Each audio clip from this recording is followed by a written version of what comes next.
Oui, je suis photographe et je fais un travail de portrait sur la guerre 14-18.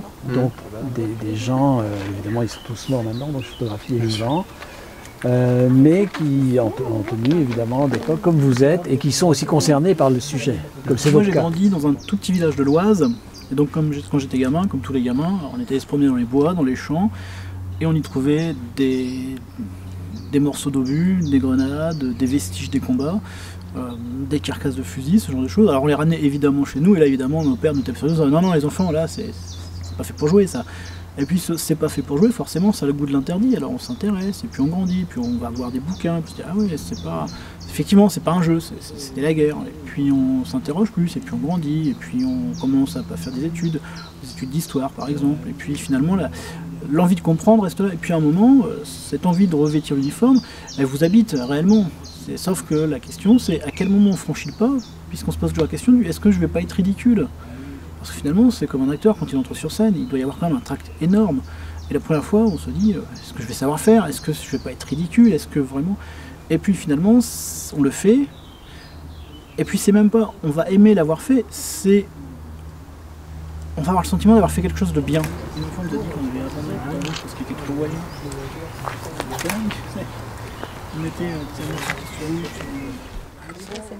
c'est des Allemands. Alors en 14 c'est très compliqué de leur dire soyez gentils, honorez nos contrats. Ah oui, la réalité elle est là.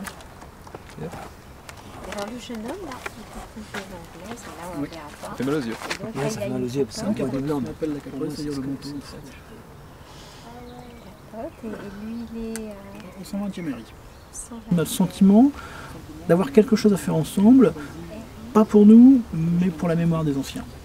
De ceux que nous on appelle nos grands anciens. Et surtout on le fait sans exclusivité. On honore aussi bien les combattants français que britanniques, qu'allemands. Pour nous, ces gens-là étaient tous des frères, ce qu'on a appelé sur notre site des frères de misère.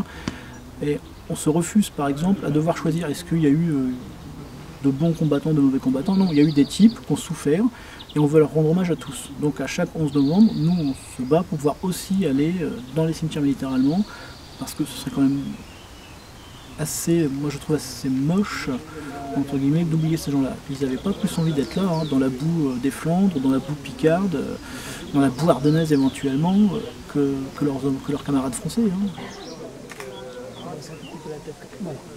Sans sourire du tout. On voit bien grand les yeux. Ça permet à certains jeunes qui n'ont finalement pas beaucoup d'attaches, je dirais entre guillemets, familiales, de se redécouvrir une histoire. Parce que finalement, cette histoire, et pour beaucoup, hein, c'est leur réaction, ah oui, mais la guerre c'est vieux, puis les anciens combattants c'est tous des vieux, et là on leur dit, attends, non, les anciens combattants ils avaient ton âge. Parce que l'ancien combattant, effectivement, aujourd'hui on a l'image d'un type très âgé, très vieux, qui parfois radotait un petit peu, j'ai fait ceci, j'ai fait cela. Mais au moment des faits, ils avaient entre 17 et 20 ans pour la plupart. Je vous remercie. Tu les feras... Attends, je vais en faire juste un petit peu. Je change un peu de réglage. Voilà, c'est bien.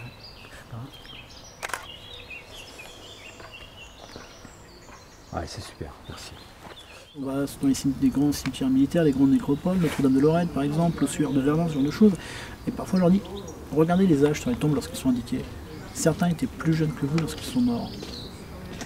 Et la question qui se pose alors à eux, c'est, et je crois que c'est ça qui surtout va résonner en eux, c'est est-ce que moi j'aurais été capable de faire la même chose? Parce que finalement, c'est ce que ces gens ont fait, quelles que soient les raisons pour lesquelles ils l'ont fait. Certains l'ont fait parce qu'ils avaient des croyances patriotiques très très fortes, d'autres l'ont fait parce que de toute façon ils avaient préparé à ça, c'était des bataillons scolaires, c'était tu seras soldat mon fils pendant les cours de morale, c'était les cartes en deuil de l'Alsace et Lorraine dans les salles de classe jusqu'en 1914, on a préparé une génération au feu, hein, réellement, on l'a préparé à ce sacrifice, et puis d'autres l'ont fait volontairement, mais tous l'ont fait. Et la question c'est, pour beaucoup de nos jeunes, c'est est-ce que nous on saurait le faire? La lumière est bien là, dans ce sens-là. Voilà.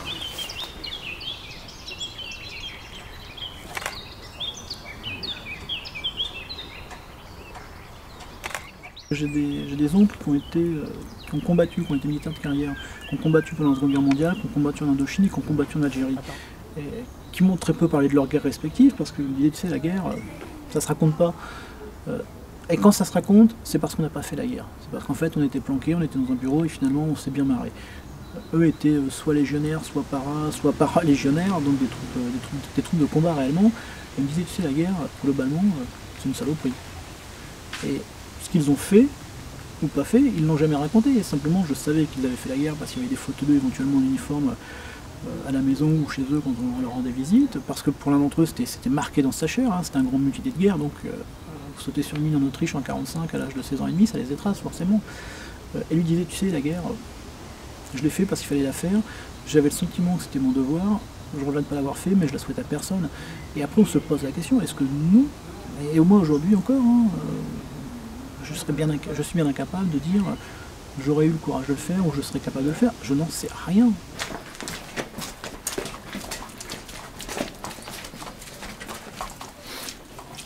Alors qu'on est finalement tous l'aboutissement d'une trajectoire familiale qui remonte à très très loin, et à un moment il y a des accidents de cette trajectoire familiale.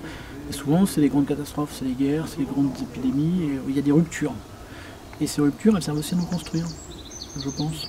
Et pour beaucoup de nos élèves, alors la guerre, la plupart, hein, ils voient ça comme une espèce, c'est Call of Duty quoi, c'est un jeu vidéo, sauf qu'ils n'ont pas compris que les types qui ont réellement fait la guerre, ils n'avaient pas 4 chances, hein, une fois qu'ils avaient été tués, ils avaient été tués. Et puis ceux qui sont un peu plus, je dirais, alors pas forcément malins ou intelligents, mais ceux qui prennent plus de recul, qui prennent le temps de réfléchir, ce que ça leur apporte de travailler sur la guerre et de prendre le temps de réfléchir, bah, ça pose, je crois que la guerre surtout nous met face à nous-mêmes. Et on revient toujours à la même question, c'est et moi, qu'est-ce que j'aurais fait? On se la pose de moins en moins, pour pas dire on se la pose pas pour la Grande Guerre, parce que finalement c'est très lointain. On se la pose beaucoup pour la Seconde Guerre mondiale, notamment pour cette période très sombre de l'occupation. Et moi, est-ce que j'aurais été collabo ou résistant? Est-ce que j'aurais été attentiste comme la totalité des Français? Qu'est-ce que j'aurais fait? Est-ce que j'aurais caché des enfants juifs ou est-ce que je les aurais dénoncés? Et ce qui est intéressant dans la discipline historique, et particulièrement sur la Grande Guerre, c'est qu'on arrive finalement à se poser ce genre de questions, et on peut parfois, faut pas être naïf, hein, nos élèves s'en fichent mais royalement, mais on peut parfois ponctuellement avec quelques élèves, et ces jeunes gens en sont la preuve, les amener à se poser ce genre de questions. Et je crois que c'est important, ça va les aider à devenir des adultes, sinon des adultes corrects, des gens qui sauront se poser des questions et qui sauront peut-être se comporter de façon citoyenne entre guillemets, c'est-à-dire se poser des bonnes questions et faire des choix réfléchis en se disant bah voilà, moi est-ce que ça je suis capable de le faire, est-ce que ça je ne suis pas capable de le faire, et pourquoi? Parce que finalement la grande question que pose la guerre, c'est qu'est-ce qu'on est? Est-ce qu'on est ce qu'on veut que l'on soit, ou est-ce qu'on est ce qu'on va savoir ou avoir le courage de faire?